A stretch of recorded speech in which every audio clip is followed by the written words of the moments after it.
नरक। तो बोले वहां हमें कब जाने का मौका मिलेगा? तो यमदूत ने कहा आपको वहां जाने का मौका कभी नहीं मिलेगा। क्यों? क्योंकि आपके पुण्य इतने ज्यादा है। तो हमारे मन में एक इच्छा है, क्या वो पूरी हो जाएगी? उस आत्मा ने कहा। बोले हाँ। बोले क्या इच्छा है? बोले स्वर्ग जाने से पहले हम एक बार नरक जाना चाहते हैं, देख के तो आए वहां व्यवस्था क्या है। तो यमदूतों ने कहा कि वहां बहुत अव्यवस्था है और तुम्हारा दम घुट जाएगा। बोले ठीक है, वो अलग बात है, लेकिन हमारी इच्छा है। तो यमदूतों ने कहा हम आपकी इच्छा पूरी करेंगे, लेकिन आप जब चाहेंगे, हमको जब बुलाएंगे, हम उसी समय आपके सामने आ जाएंगे और आपको स्वर्ग में ले जाएंगे। उस आत्मा को नरक में भेज दिया गया। कुछ दिन वो नरक में रहा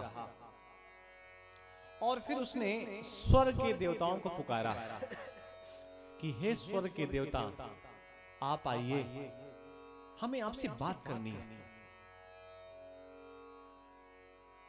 स्वर्ग के देवता तुरंत प्रकट हो गए। यम दूतों के दूत, यम के दूत, और वो पहले ही कहने लगे कि मैं पहले ही कह रहा था आप नरक मत जाइए, वहां कष्ट मिलेगा। तो उस आत्मा ने कहा यमदूतों से कि आप लोग आजकल झूठ भी बोलते हैं। यमदूतों ने कहा हमने क्या झूठ बोला? अरे बोले आप तो कह रहे थे ये नरक है और यहां पर अनेकों प्रकार की पीड़ाएं, कष्ट भोगने को मिलता है, लेकिन यहां तो ऐसा कुछ दिख ही नहीं रहा है, आपने हमसे झूठ क्यों बोला? तो यमदूतों ने कहा ना ना, ये तो नरक ही है, और आप चाहो तो अपने आसपास की आत्माओं से भी पूछ लो। तो उसने उन आत्माओं से पूछा कि ये बताइए ये स्वर्ग है या नरक? तो उन आत्माओं ने एक ही जवाब दिया कि ये है तो नरक, लेकिन जब से आप आए हैं तब से ये क्या बन गया है? स्वर्ग। मिलत एक दारुण दुख दीना, बिछुरत एक प्राण हर लीना। दो प्रकार के लोग होते हैं, एक के आगमन बड़ा अच्छा लगता है और एक का जाना बड़ा अच्छा लगता है। अब वो हम पे निर्भर करता है कि हम किसी के यहां जाते हैं तो हमारे जाने में उसको प्रसन्नता है, या वहां से जब हम घूम के आते हैं तो उसे प्रसन्नता है। सामने वाले को जैसी प्रसन्नता हो उसका पालन करना चाहिए। तो नरकों की कथा है। परीक्षित ने पूछा शुकदेव मुनि से कि गुरुवर, क्या कोई ऐसा साधन है कि जीवन भर व्यक्ति ने पाप कर्म किए हो और वो भी कोई ऐसा साधन कर ले कि उसे स्वर्ग के दर्शन हो जाएं? तो शुकदेव मुनि ने कहा हाँ, एक हम कथा सुनाते हैं। कानकुब्ज नामक नगर में एक ब्राह्मण रहता था, नाम था अजामिल। एक दिन लकड़ियां बिनने के लिए जंगल गया और जंगल में वैश्याओं के द्वारा नृत्य गीत हो रहा था। तो अजामिल ने एक बार तो देखा और फिर तुरंत अजामिल वहां से हट गया कि ये तो पाप है, मैं तो गायत्री पढ़ने वाला ब्राह्मण, मैं देखूंगा वैश्याओं का। और उसने जैसे ही नजर हटाई तो ये बात वैश्याओं को पता चल गई और उन्होंने अजामिल से कहा कि यहां जंगल में कौन देख रहा है, आनंद ले लो आप भी। और उन्होंने इसलिए कहा था क्योंकि अजामिल के पास बहुत धन था। नाचने गाने वाले भी वहीं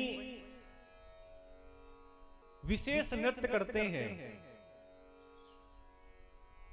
जहां पर धन ज्यादा होता है। और जो भक्त होते हैं, जो भगवान के भक्त होते हैं, उनको तो धन से कोई विशेष लगाव नहीं होता। अजामिल नृत्य देखने लगा। इतना प्रसन्न हुआ नृत्य देख करके कि उनसे कहा कि जंगल में क्यों आप नृत्य कर रही हैं, हमारे घर का आंगन इतना बड़ा है, आप सब हमारे घर चलिए। उनको घर ले आया और फिर वहीं पर वही प्रक्रिया होने लगी जो जंगल में होती थी। अपनी पत्नी को घर से बाहर निकाल दिया। कुछ समय बाद कुछ संत महात्मा वहां पर आए और उन्होंने गांव में किसी से पूछ लिया कि ये बताइए इस गांव में श्रेष्ठ ब्राह्मण का घर कौन सा है। तो बच्चों ने हंसी मजाक में बता दिया कि अजामिल के घर चले जाइए, इससे श्रेष्ठ ब्राह्मण तो कोई है ही नहीं। लेकिन वो श्रेष्ठ तो था पहले, लेकिन अब उतना ही भ्रष्ट हो चुका था। लोगों ने तो व्यंग्य में कह दिया। व्यंग्य में लोग अनेकों प्रकार के नाम रख देते हैं। व्यंग्य में एक गांव में एक व्यक्ति था, मुझे वो कथा याद आ रही है, बड़ी सुंदर कथा है। उसने जीवन में कभी किसी प्रकार का कोई दान नहीं किया था। दान अनेकों प्रकार का होता है। मुस्कुराहट का दान होता है, क्षमा का दान होता है, बल का दान होता है, बुद्धि का दान होता है, विद्या का दान होता है और धन का दान होता है। उसने कभी किसी प्रकार का कोई दान नहीं किया, तो लोगों ने व्यंग्य में उसका नाम क्या रख दिया? दानी दानचंद। क्या नाम रख दिया? बोलो।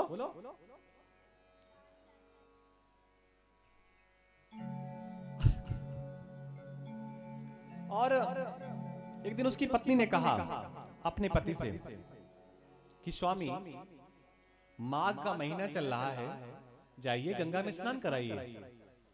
तो उसने कहा स्नान करने नहीं जाएंगे। क्यों नहीं जाएंगे? अरे बोले स्नान करने जाएंगे तो धन खर्च हो जाएगा और वहां पर पंडित जी बैठे होंगे, उनको भी धन देना पड़ेगा, इसलिए हम स्नान करने नहीं जाएंगे। तो पत्नी ने कहा कि गंगा कोई बहुत दूर थोड़ी ना है, आप चाहो तो पैदल भी जा सकते हो। तो उसने कहा ये बहुत अच्छा है, ऑटो से जाएंगे पैसा खर्चा होगा, इसलिए हम लोग पैदल ही जाएंगे। अब वो दानी दानचंद्र 18 किलोमीटर पैदल गया गंगा में स्नान करने। बहुत पुरानी घटना है, कुछ 1.5-2 पैसे लगते थे किराया में, 4 आने से भी कम। पैदल गया और जब वो गंगा किनारे गया तो उसको ऐसा लगा स्नान करेंगे, तो वहां कुछ पंडित जी बैठे थे। अब उसने सोचा स्नान करेंगे तो पंडित जी को कुछ दान करना पड़ेगा। तो बोले कहां जाएं? बोले वहां जाएं जहां पंडित जी ना बैठे। तो उसी स्नान गृह के थोड़ा दूर एक और होती जगह जहां पर मरे हुए व्यक्तियों का शरीर जलाया जाता है। उसको ऐसा लगा यहां तो जगह खाली रहती है, यहां कोई पंडित जी रहते नहीं है। तो वो वहां पर गया। कहां पर? जहां पर मरे व्यक्तियों को जलाया जाता था, स्नान करने।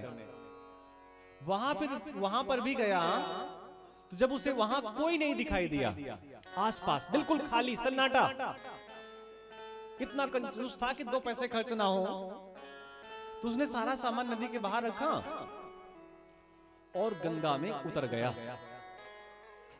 ये लीला ऊपर से भगवान देख रहे थे, तो भगवान को तो कौतूहल सूझा। उन्होंने सोचा चलो इनके साथ कुछ लीला करते हैं। तो दानी दानचंद्र जैसे ही नदी पे उसने डुबकी लगाई, भगवान वहीं पर पंडा बन के प्रकट हो गए। और जैसे ही दानी दानचंद ने डुबकी लगाई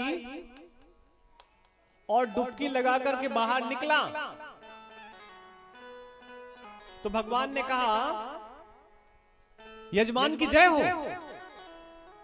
अब दानी दानचंद ने आंख खोलकर देखा तो उसने कहा तुम कब आए?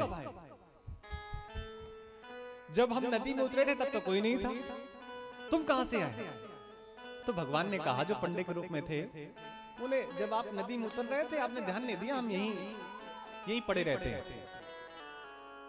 भगवान ने एक बात और कह दी।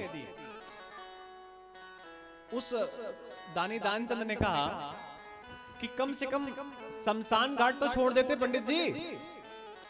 अरे वही स्नान घाट के आसपास रहते, इस जगह को तो छोड़ देते। तो पंडित जी ने कहा कि हम संतोषी ब्राह्मण हैं। कैसे ब्राह्मण हैं? संतोषी।